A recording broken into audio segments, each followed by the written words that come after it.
সকালবেলা ঘুম থেকে উঠে ঘরের কাজকর্ম সেরে নিয়ে স্নান করে চলে এসেছি ঠাকুর ঘরে।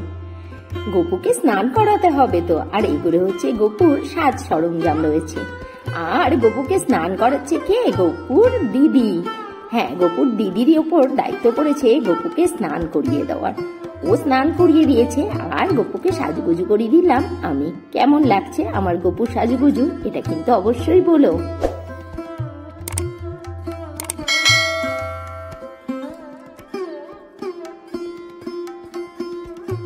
এবার নিচে চলে এসেছি, দুপুর প্রায় 1টা বাজে। লেগে পড়েছি গপুর ভোগ রান্না করার জন্য। আমি চেষ্টা করেছি প্রতিটা জিনিসই হাতে তৈরি করে দেওয়ার, কেননা এই ভাগ্য কজন আর হয় বলো তো। দোকান থেকে কিনে নিয়ে আসা জিনিস আমি ঠাকুরকে দেওয়াটা খুব একটা পছন্দ করি না। অনেকে তালের বড়া, মালপোয়া এগুলো কিনে নিয়ে আসে। হ্যাঁ, আমার হাত পা এখনো অক্ষত আছে, আর তাহলে আমি কেন ঠাকুরের জন্য এখন কিনে নিয়ে এসে দেব? ঠাকুর যখন আমাকে সামর্থ্য দিয়েছে, তাহলে আমি ঠাকুরকে নিজের হাতে তৈরি করে ভোগটা দেওয়াই বেশি পছন্দ করি। এখন করছি তালের বড়ার, আর তালটা ঘষে দিয়েছে মাসি। মাসি আমাকে এবার অনেকটা হেল্প করে দিয়েছে, তাল ঘষে দিয়েছে। তারপরে ভোগের জন্য যে নিরামিষ তরকারি হবে, সব সবজি টবজি মাসিই কেটে দিয়েছে। অসীমা অনেকটা হেল্প করেছে, আমাকে নারকেলও কুড়িয়ে দিয়েছে। প্রতিবার আমি একার হাতেই সব কিছু করি, খুব কষ্ট হয়ে যায়। এবছর ওরা দুজনে একটু হেল্প করাতে একটু হলেও কাজের আমার একটু কষ্ট কম হয়েছে।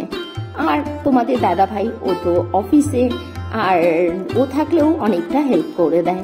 আর আমি ঠাকুরের ভোগ রান্না করার জন্য মুখে একটা কাপড় বেঁধে নিয়েছি, কেননা ঠাকুরের ভোগটা অবশ্যই মুখে একটা কাপড় বেঁধেই করা উচিত। আর এখানে হচ্ছে খিচুড়ি।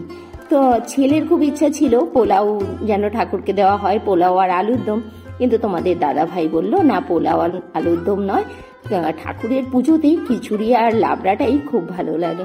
আর আমি ঠাকুরের প্রসাদে বানিয়েছিলাম তালের বড়া, মালপোয়া, নাড়ু, লুচি, সুজি, পায়েস, আর করেছিলাম 7 রকমের ভাজা, তারপরে নিরামিষ তরকারি, খিচুড়ি, চাটনি।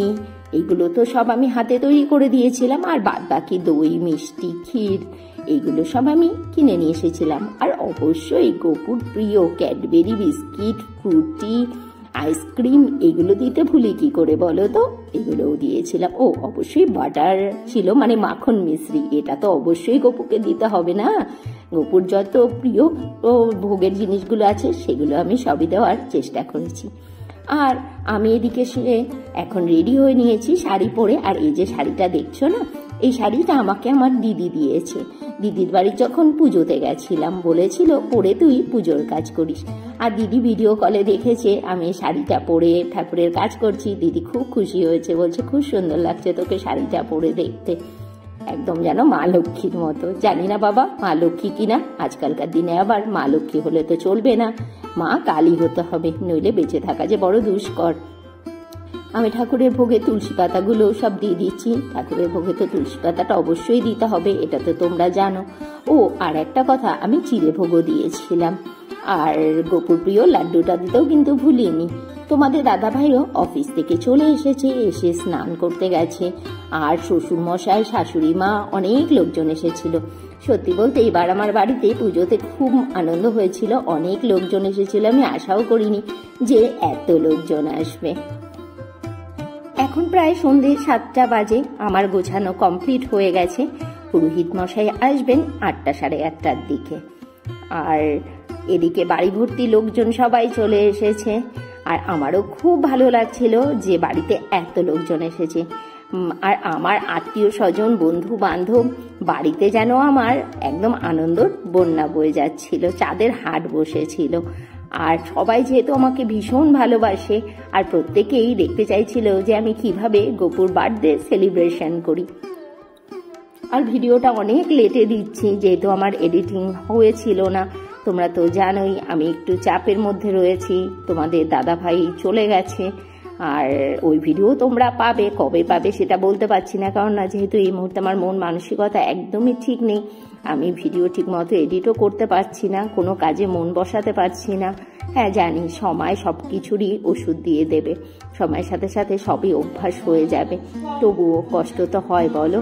এখনও মানসিকভাবে পুরোপুরি শক্ত হতে পারিনি, এই জন্য এই কাজগুলো ঠিকমতো আমি করতেও পারছি না। ভিডিওটা কবে থেকে এডিট করে রেখে দিয়েছিলাম, কিন্তু ভয়েস দেওয়ার মতো অবস্থায় আমি ছিলাম না।